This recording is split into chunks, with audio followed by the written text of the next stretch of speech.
Welcome back to my channel, Star Booze. That's a big one indeed. It's also difficult to carry out. Well, having a lot of it is similar to having decent parts and having good parts accessibility, people, and portion of that on-site infrastructure. However, from living from a friend's couch to a $15 million property, Parker Schnabel's quest to the gold mine will surprise you. By the age of 24, he had already produced $13 million worth of gold.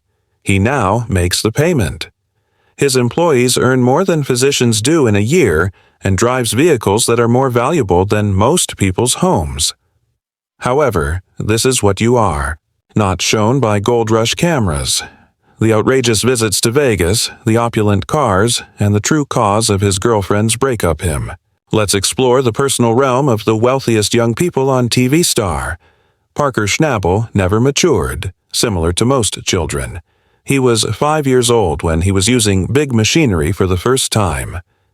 At his grandfather's mine, that took place in Alaska's Hannes. The location was known as Mine of Big Nugget. Furthermore, it wasn't a playground. It truly was a functioning gold mine. Furthermore, Parker wasn't only there to observe. Schnabel, his grandfather, felt that teaching should be done by example. Thus, Parker was not playing with toy trucks, gaining experience with actual ones. He was occupying the loader's driver's seat in dozers when the majority of children were still determining the training wheels. That early, everything was formed by experience. Hannes is a tiny community of roughly 1,700 residents.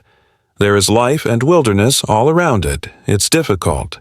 Winters are lengthy. Summers are brief. In the event that something breaks, you make it right. You, growing up in that setting, implied that Parker gained hard work skills. Keep your focus and think quickly. There was a little space for indolence, although video games were being played by other children.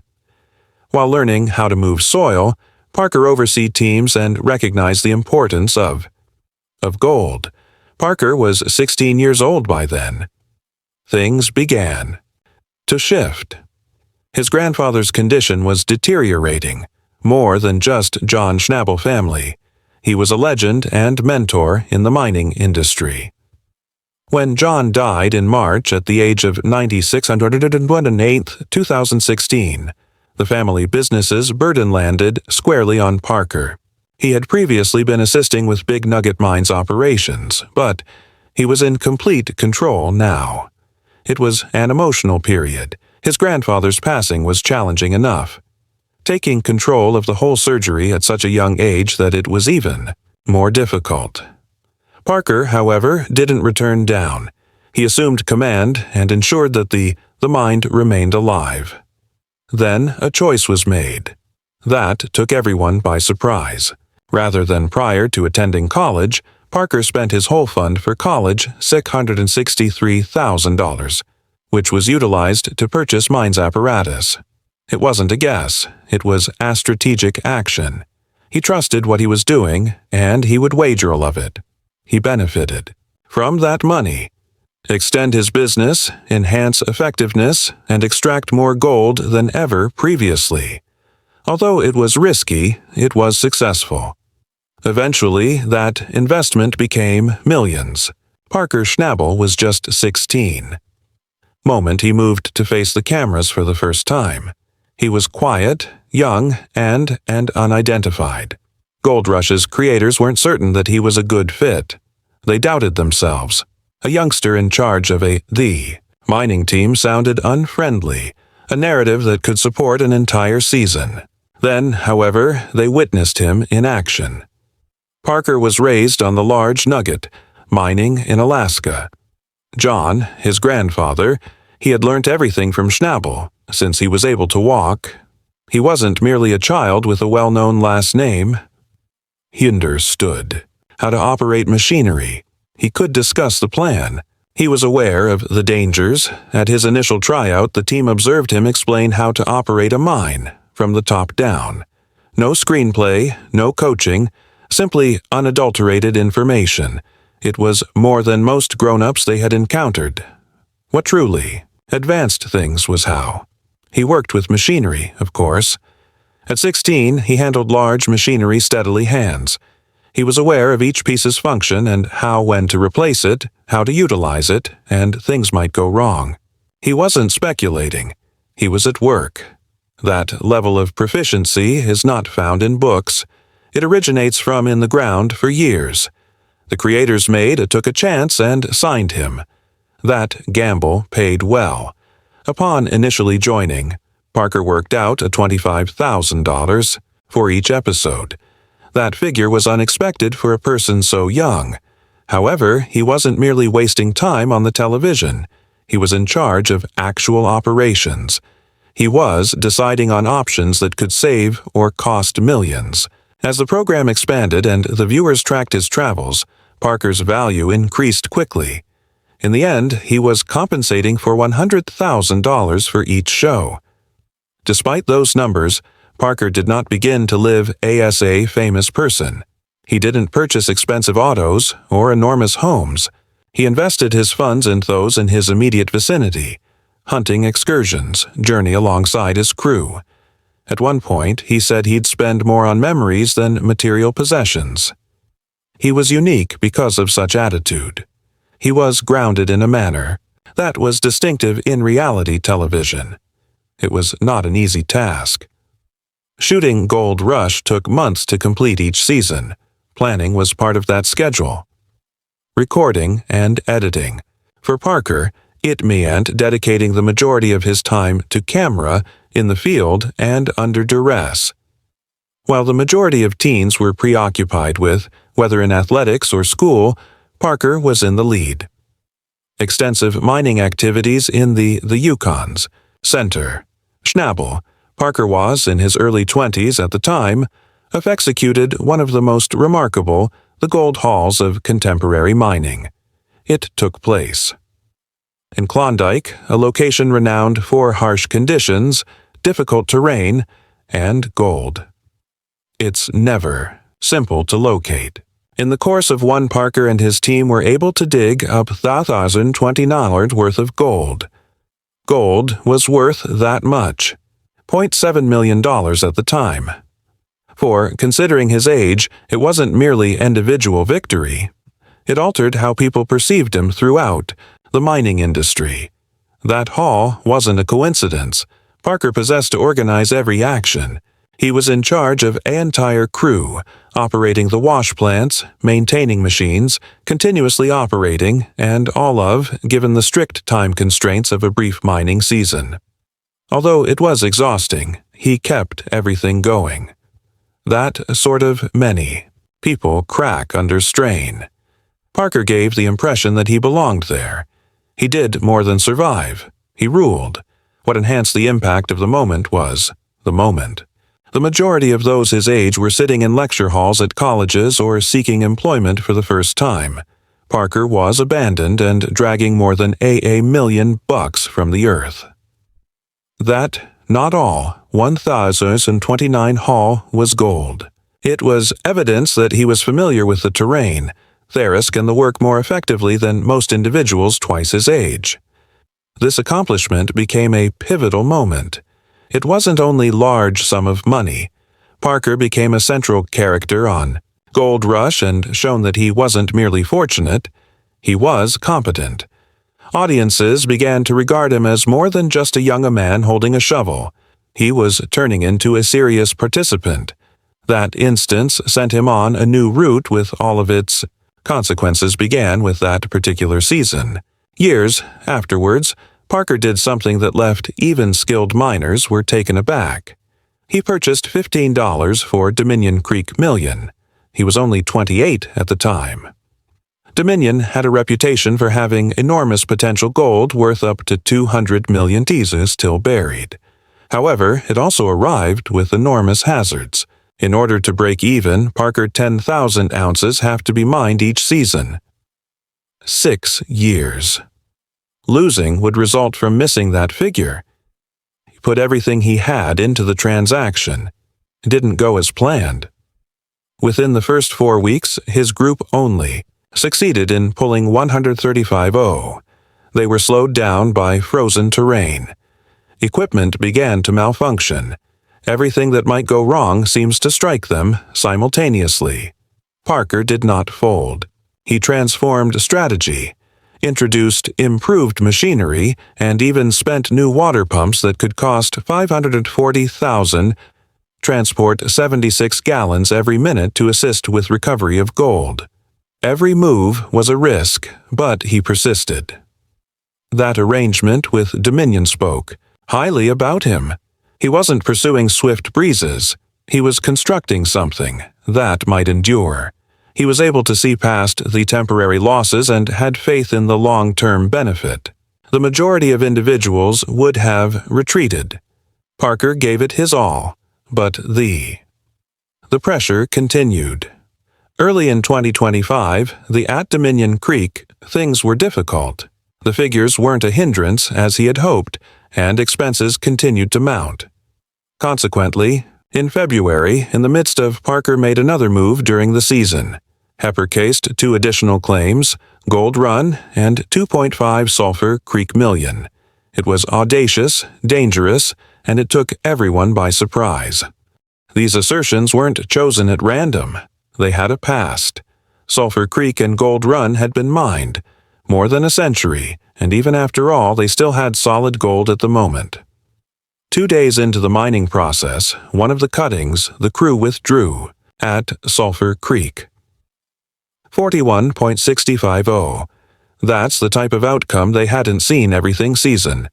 The mood began to change. The choice was difficult. Relocating wash plants with machinery over 25 miles of rough terrain required a lot of work. The crew was divided. Some believed it to be outstanding. Others were concerned that Parker was accumulating more debt. However, he remained composed. He claimed to have was prepared and had previously accepted the loan to confront whatever awaited them, whether it was regret or congratulations. The purchase became among the most dramatic scenes from season 15 of Gold Rush. It demonstrated that Parker wasn't finished taking dangers, even when it appeared that they were crumbling, but he didn't retreat.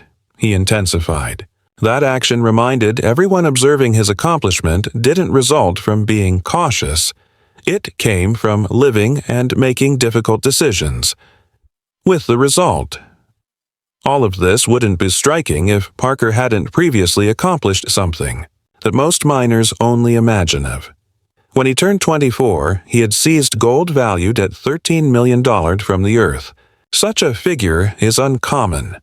At that age, the majority of persons are beginning a career. Parker had already running one. His journey began at his grandfather's large Alaskan nugget mine. When he was 18, he made an enormous choice. He accepted the funds that was intended to cover educational expenses and utilized to rent property from Tony Beats in the Klondike.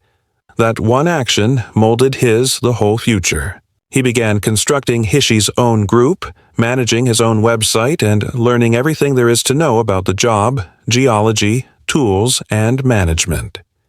He didn't spend his funds in the manner that most young millionaires may. No large homes, not a sports car. But he poured it instead back into his business. He purchased improved machinery, extended to new ground, and concentrated on sustained expansion. He tried to improve every season. That focus is what kept him ahead. Parker Schnabel was just 18 when he walked away from his family's big nugget mine in Alaska and headed for the Klondike. Instead of using his college fund to go to school, he used it to start a mining operation. The first person he turned to was Tony Beats. At the time, Tony was already a legend in the mining industry. Parker needed ground to mine, and Tony had what he needed. They struck a deal, and it became Parker's first real move as an independent miner. But the deal came with a price. Tony saw that Parker was young and inexperienced, and he took full advantage. The royalty structure looked simple at first, 15% on the first 1,500 ounces, but every 1,500 ounces after that came with a 5% increase. By the time Parker hit 60 years old, he was paying 25%. He didn't completely comprehend how horrible the deal was until Season 8, when he had to stop mining exactly at $6,000, simply to avoid being broke. In Season 9, Parker made it evident how awful it had gone. On 8,000 ounces, we give Tony Beats approximately $2 million he claimed, and frankly, I'd go broke doing that. When Parker tried to renegotiate, Tony didn't budge. That refusal drove Parker to become creative. He came up with an idea to reset the royalty count.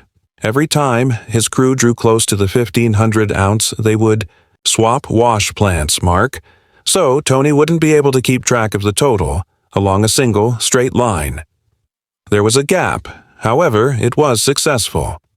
Then the time arrived when transformed their private turmoil into a public conflict.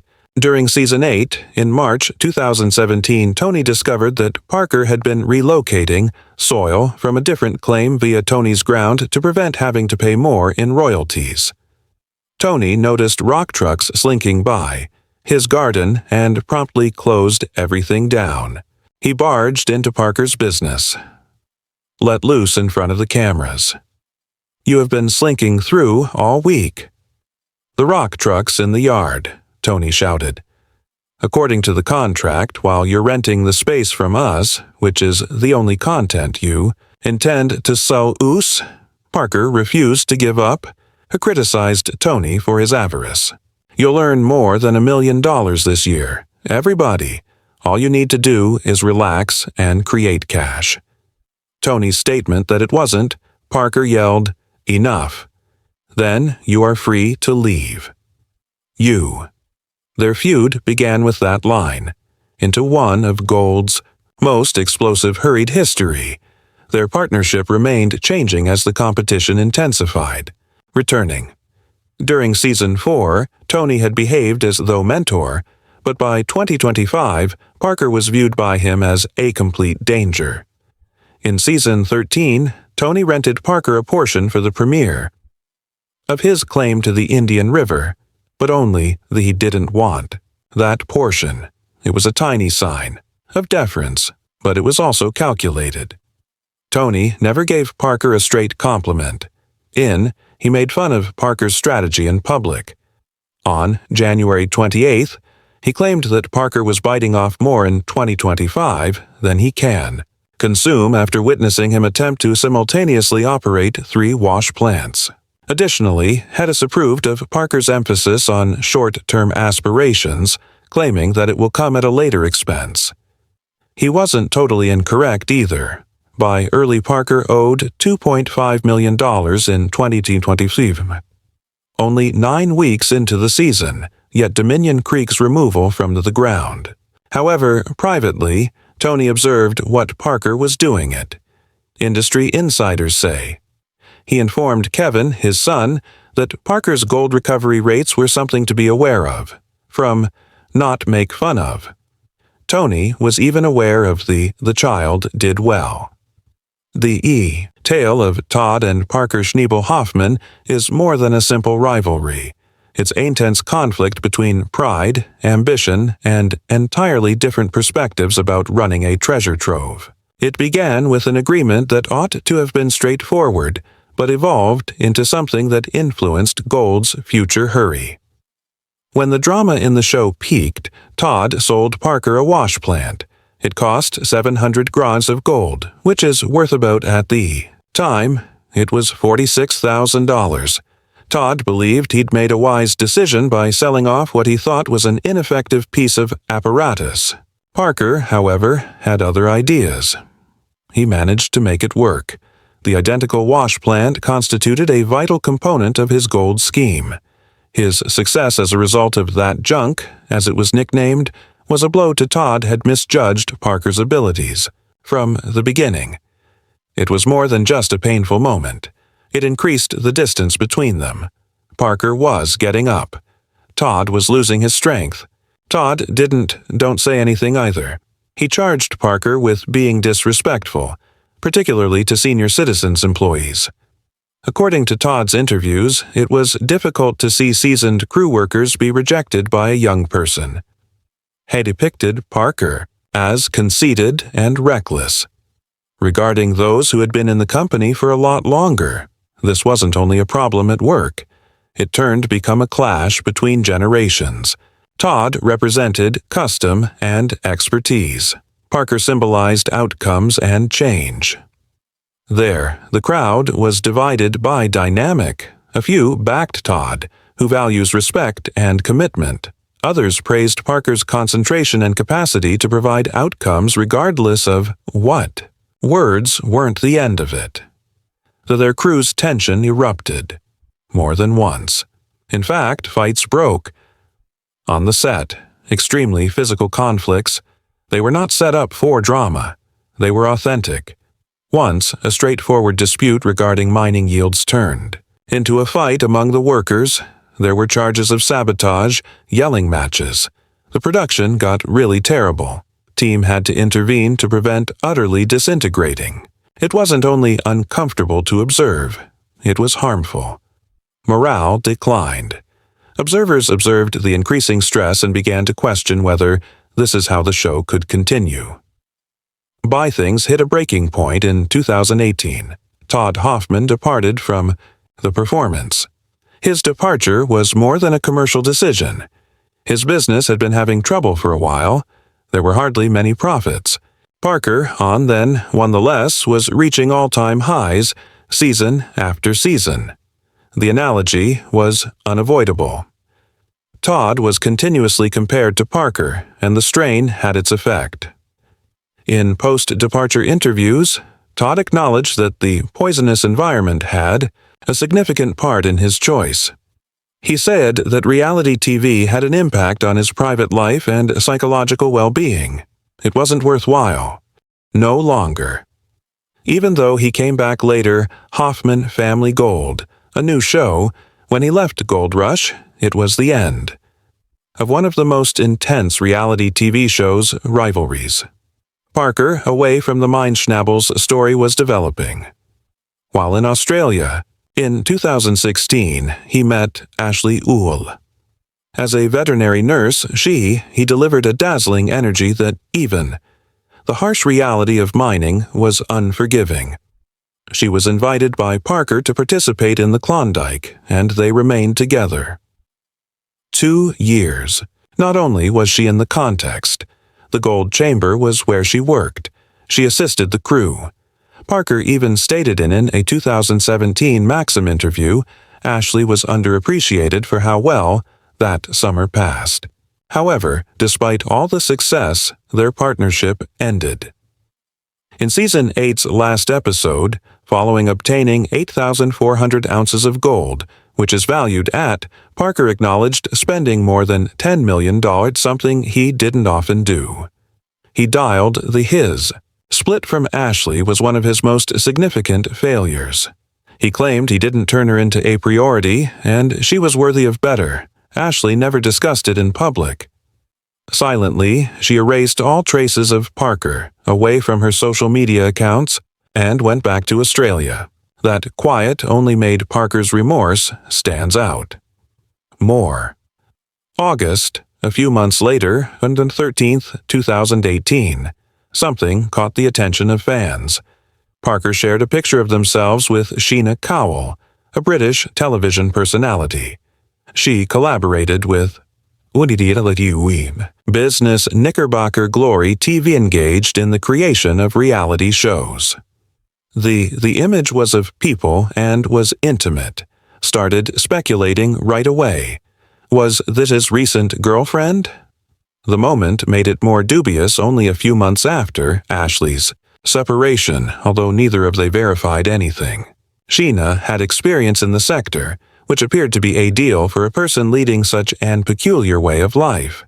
Parker had even informed People 2024 magazine that explains what he seem to be from some crazy, dismal planet. However, rumors cooled out by the time it was reported in 2019 that Sheena was already dating someone. Tyler Mahoney followed. In 2020, when Gold Rush's 4th season, Parker's Trail together. Parker and the fourth Australian gold prospector of the generation. They were of the same age. Both has a long history. In the mining of gold, the relationship between, they arrived right away. Fans took note. The media exploded. Reddit was crowded with theories. Viewers kept a careful eye on things during every one of the 9 episodes, seeking indications of a developing romance.